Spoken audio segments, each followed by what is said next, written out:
क्या हमने 7E जो प्रॉपर्टी टैक्स है वो रिटर्न के साथ पे करना है? लाहौर हाई कोर्ट का क्या डिसीजन था, क्या हमने वो डिसीजन फॉलो करना है? आज के इस टॉपिक के अंदर हम इसको स्टडी करेंगे। आप देख रहे हैं प्रैक्टिकल लर्निंग हाउस में हूँ फ़हीम महबूब। वापस आते हैं टॉपिक के ऊपर। 7E के ऊपर डिफरेंट लेक्चर्स हम देख चुके हैं, उसी सीरीज़ को हम कंटिन्यू कर रहे हैं। अब ये इशू है कि डिफरेंट कन्फ्यूजन क्रिएट हो रही है कि अगर आप एलिजिबल हैं फॉर 7E पेमेंट, यानी कि जो प्रॉपर्टी है उसकी वैल्यू 25 मिलियन से ऊपर है, तो क्या आपने फेयर मार्केट वैल्यू पे टैक्स पे करना है, क्या कॉस्ट पे करना है? फैक्ट और फिगर के साथ हम चीज़ों को डिस्कस करेंगे।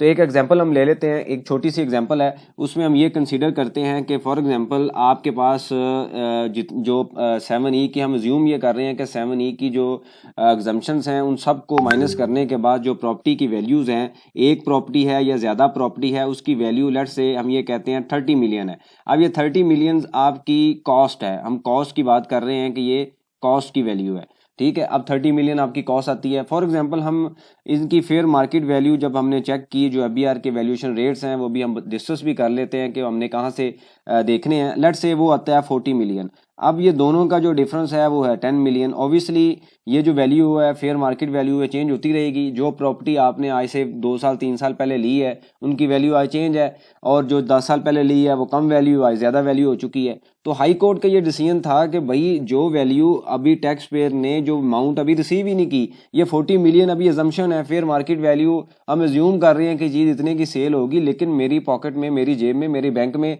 अभी पैसे तो नहीं आए, तो मैं इन पैसों, अगर जो पैसे मुझे रिसीव नहीं हुए, मैं उसके ऊपर क्यों टैक्स दूं? तो हाई कोर्ट का एक तो ये डिसीजन था, उसके ऊपर डिफरेंट तरह की डिबेट्स हुई। तो फाइनल जो डिसीजन आया वो मैं आपको दिखा देता हूं। कोर्ट ने एक डिसीजन दिया जो आपके सामने ये डॉक्यूमेंट नंबर है, जिसको अवेलेबल भी किया गया था, जो एफबीआर ने सर्कुलर इशू किया उसके अंदर भी इसका रेफरेंस दिया गया था। WP नंबर यानी कि रिट पिटिशन नंबर 52559 है, और ये 2022 के अंदर इसको फाइल किया गया। इसका डिसीजन, हम इसका जो 27 पॉइंट है, 27 नंबर पे जो कंक्लूजन आ रही है वो अभी हम डिस्कस कर लेते हैं कि उसमें क्या लिखा हुआ है। बाकी तो डॉक्यूमेंट फैक्ट्स एंड फिगर है, काफ़ी लंबा है। तो यहाँ पे आप देखें तो सबसे पहला जो पॉइंट है, बड़ा इंपॉर्टेंट पॉइंट है, इसके अंदर उन्होंने ये बताया है कि to treat the market value of immovable property as a income under entry 47। वो ये कहते हैं कि भाई ये जो फेयर मार्केट वैल्यू है ना, इसको आप इनकम नहीं बना सकते, ये कानून के खिलाफ है, जो एंट्री 47 का उन्होंने रेफरेंस दिया है। मतलब ये है कि मुझे आज पैसे ही नहीं मिले। फेयर मार्केट वैल्यू का मतलब क्या है कि एस्टिमेट है कि आपकी ये चीज़ इतने की है। जब सेल होगी तो आपको पता चलेगा कि ये चीज़ इतने की है। उससे पहले तो आप एक आइडिया लगा रहे हैं, एक खुश हो रहे हैं कि मेरी चीज़ इतने की है, लेकिन जब वो चीज़ एक्चुअल में सेल होगी तो फिर हमें पता चलेगा कि ये हमारी जो चीज़, जो प्रॉपर्टी है वो एक्चुअल में कितने की है। फेयर मार्केट वैल्यू कह रहा है 40 मिलियन, हो सकता है एक्चुअल में 50 मिलियन हो। फेयर मार्केट वैल्यू के मुताबिक 40 मिलियन हो सकता है एक्चुअल में 35 मिलियन हो। तो ये एक एस्टिमेट्स हैं जो कि गलत भी हो सकते हैं, एक कंटीजेंसी है, एक प्रोविजंस हैं जो फ्यूचर से रिलेटेड है, गलत हो सकते हैं। तो लिहाजा कोर्ट ने स्टेट ये कह दिया है कि भाई अगर ये जो फेयर मार्केट वैल्यू है ना, ये इसके ऊपर आप टैक्स नहीं ले सकते। अगर टैक्स लेना है तो वो किसके ऊपर लेंगे? कॉस्ट के ऊपर। देखें ये बड़ा यूनिक सा एक पॉइंट लिखा हुआ है। उन्होंने ये नहीं कहा कि आप टैक्स ना दें, उन्होंने ये कहा है कि जो फेयर मार्केट वैल्यू है ना, इसको आप कंसीडर नहीं कर सकते for the calculation of tax. इसका मतलब क्या हुआ कि कोड के मुताबिक हम टैक्स नहीं देंगे किसके ऊपर? फेयर मार्केट वैल्यू के ऊपर, लेकिन जो प्रॉपर्टी की कॉस्ट है उसके ऊपर तो हम टैक्स देंगे। अब ये पॉइंट आपने ज़हन में रखना है कि ये कोड के मुताबिक ये चीज़ें। दूसरा जो पॉइंट था ना, ये वाला, इसके अंदर जो चौथा पॉइंट है उसमें उन्होंने ये मेंशन किया है कि जिनको आपने एग्जम्पशन दी हुई है, एक्स फोर्सेज हैं, आर्म फोर्सेज हैं, गवर्नमेंट के जो एम्प्लॉयज़ हैं, उनकी एग्जम्पशन भी ख़त्म होनी चाहिए। बहरहाल ये अभी डिसीजन कोर्ट पे अवेलेबल है। उसके बाद इसको फर्दर इंट्रा कोर्ट में एफबीआर ने चैलेंज किया हुआ है, उसका अभी तक डिसीजन नहीं आया। तो हम इस पॉइंट को अगर बेस बनाएं तो फेयर मार्केट वैल्यू पे तो टैक्स नहीं देंगे, लेकिन कॉस्ट के ऊपर हम टैक्स देंगे अगर हम हाई कोर्ट का जो डिसीजन है उसको फॉलो करें। इसका मतलब क्या हुआ कि जब आप रिटर्न में आते हैं और यहाँ पे आके आप, जब हम कैपिटल एसेट में वैल्यू लिखेंगे, तो अगर आपकी जो प्रॉपर्टी है वो 25 मिलियन से ऊपर है, मतलब प्रॉपर्टी की जो कॉस्ट है वो 25 मिलियन से ऊपर है और 7E के लिए आप एलिजिबल हैं, तो फिर आप क्या करेंगे? फॉर एग्जांपल हम ये कहते हैं कि कमर्शियल प्रॉपर्टी है, यहाँ पे आप सेलेक्ट करेंगे और जो भी डिटेल है सारी लिख लेंगे। हम ये कहते हैं कि टोटल लेट से 10 कनाल्स हैं। उसके बाद आप डिटेल लिखें लाहौर, आप तो एक्चुअल लिखेंगे जो होगा, चलो सिर्फ अंडरस्टैंडिंग के लिए हम यहाँ पे ये जो डिटेल है वो लिख रहे हैं। लेट से हम नस्टर टाउन लिखते हैं, सिटी आ गया।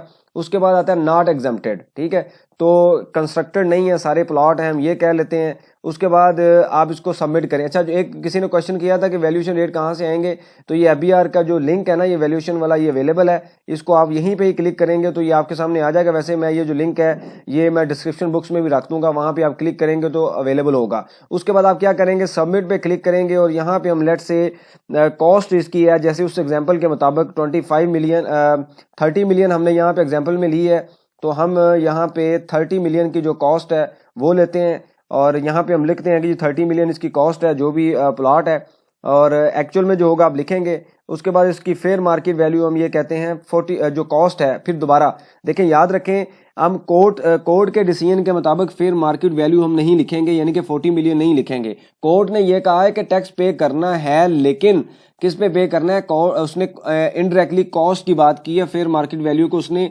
फारिग कर दिया, उसने कहा भाई इसके ऊपर पे नहीं करना। तो हम क्या करेंगे, कॉस्ट के बाद जो अगला कॉलम है उसके अंदर भी कॉस्ट लिख देंगे ताकि जो कोर्ट की कंप्लाइंस है वो हो जाए। तो हम जैसे ही कैलकुलेट पे प्रेस करेंगे तो वो टैक्स कैलकुलेट कर लेगा कि आपका जो टैक्स है वो 1.5 मिलियन जो टैक्स है वो आपका बनता है। वो आपको अब सिस्टम आप जब कॉस्ट की वैल्यू 30 मिलियन में लिखने के बाद आप फेयर मार्केट वैल्यू में दोबारा फिर 30 मिलियन लिख देंगे, क्योंकि फेयर मार्केट वैल्यू के ऊपर कोड के डिसीजन के मुताबिक हमने टैक्स नहीं देना, तो हम कॉस्ट के ऊपर ही देंगे। जैसे ही आप कैलकुलेट पे प्रेस करेंगे तो ये 1.5 मिलियन जो डीम्ड इनकम है वो कैलकुलेट करेगा।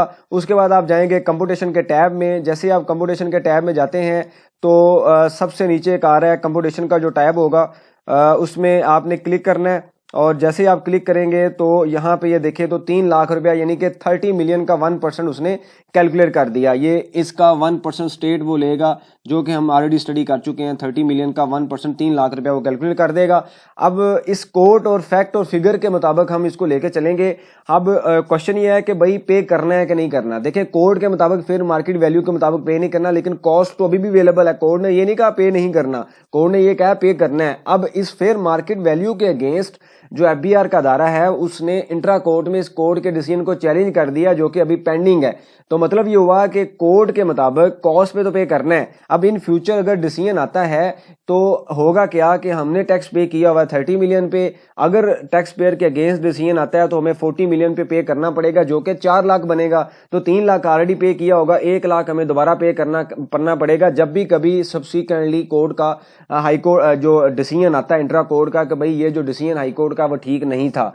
तो ये अभी चैलेंज और पेंडिंग स्टेज पे है, तो चैलेंज हो रहा है, लेकिन बहरहाल कॉस्ट के ऊपर हमने टैक्स देना है। अगर आप टैक्स नहीं देते तो इन फ्यूचर इसके ऊपर कॉन्सिक्वेंसेस हो सकते हैं। ये मेरा ओपिनियन है और मैंने डिफरेंट लोगों से इसके ऊपर कंसल्ट भी किया है। तो ये एक इशू था, जो क्योंकि टैक्स तो फ्यूचर में देना ही देना है ना, ये तो बात अब श्योर हो चुकी है कि हमने टैक्स देना है, क्योंकि कोर्ट का भी डिसीजन आ गया है कि कॉस्ट के ऊपर टैक्स देना है। अब क्वेश्चन ये है कि हाई कोर्ट ये ने जो डिसीजन दिया है कॉस्ट पे दिया है, एफबीआर ने चैलेंज किया है कि नहीं भाई ये फेयर मार्केट वैल्यू पे होना चाहिए, हमें लॉस हो रहा है 1 लाख रुपए का, जैसे हमने इस एग्जाम्पल में देखा है। तो ये अभी पेंडिंग है। बहरहाल दोनों चीजें कॉस्ट पे तो एग्री हैं, तो सूनर और लेटर आपने टैक्स देना ही है। तो इसमें मेरा मशवरा यही है कि आप इसके अंदर ऐड करके इसको टैक्स को दे दे, बजाय कि आप बाद में दोबारा फॉर्म फिल करें, रिवीजन की तरफ जाएं, या कोई इस तरह का इशू आए, या डिफॉल्ट सरचार्ज या पेनल्टी आप पे करें। जो बनता है कॉस्ट के ऊपर आप वो पे कर दें।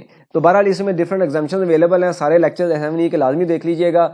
उसको देखने के बाद जो वैल्यू 25 मिलियन से ऊपर होगी उसके ऊपर हमने ये जो टैक्स है वो देना है। और कॉस्ट के कॉलम में और फेयर मार्केट वैल्यू के कॉलम में सेम वैल्यूज लिख लें। अगर आपने फेयर मार्केट वैल्यू देखनी है तो उसका मैं जो लिंक है वो डिस्क्रिप्शन बॉक्स में रख दूंगा, जो कि एफबीआर के फ्रेश वैल्यूएशन रेट्स हैं। इससे रेलिवेंट कोई क्वेश्चन हो मेंशन कीजिए, उसके ऊपर हम डिस्कशन करेंगे ताकि जो लर्निंग का प्रोसेस है कंटिन्यू रहे। थैंक यू वेरी मच, जज़ाकल्लाह।